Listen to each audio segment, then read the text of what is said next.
দেখো তোমাদের কথা মতন আজ কিন্তু আমি অনেক কষ্ট করে এই বাটিগুলোকে বার করেছি। কেমন লাগছে অবশ্যই কমেন্ট করে জানিও।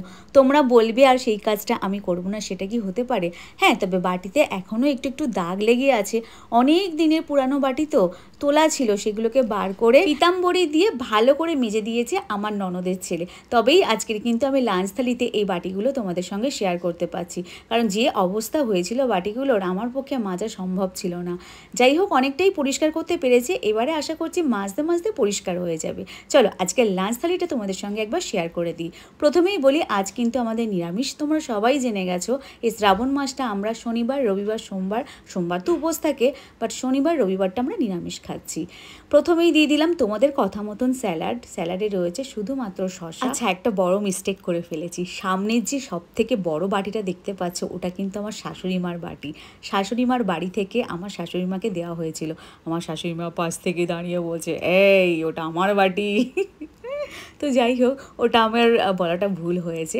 একসঙ্গে সব বাসনপত্র ছিল, সেখান থেকে বার করেছি। এই যে এই বাটিটা আমার শাশুড়ি মার বাটি।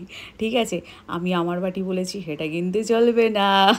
যাই হোক, এইসব ছোটোখাটো ভুল তো হতেই পারে। চলো এবার লাঞ্চ থালিতে মানে লাঞ্চ মেনুতে ফিরে যাওয়া যাক। প্রথমেই স্যালাড দিয়েছি, প্রথমেই তো ভাত দিয়েছি, তারপরে স্যালাড দিয়েছি, তারপরে তোমরা দেখতে পেলে ডাল দিয়েছি।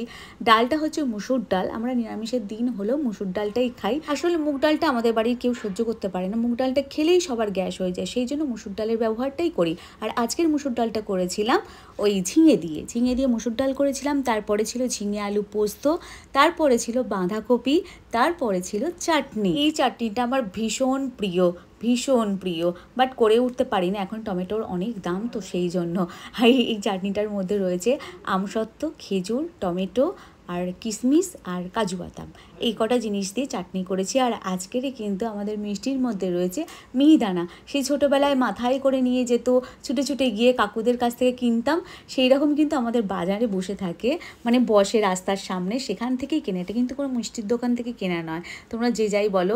ওই কাকুর মিহিদানা খেতে আমার ভীষণ ভালো লাগে। আর আজকের আনা হয়েছিল, কারণ উনি সানডে করেই বসেন আমাদের বাজারে। আচ্ছা, সব শেষে আমি একটা মিস্টেক করেছি, সেটা ধরতেও পেরে গেছি। মিস্টেকটা কি করেছি, এই যে শাক ভাজা দিয়েছিলাম, এটা কলমি শাক আর বড়মা শাক ভাজা একসঙ্গে করেছি, সেটা তোমাদের বলতেই ভুলে গেছি, মানে আগে বলতে ভুলে গেছি, পরে বলে দিলাম, তোমরা তো দেখে নিয়েছো। তো আজকের লাঞ্চ মেনু তোমাদের কেমন লাগলো অবশ্যই কমেন্ট করে জানিও, ভালো লাগলে লাইক করো। বাই।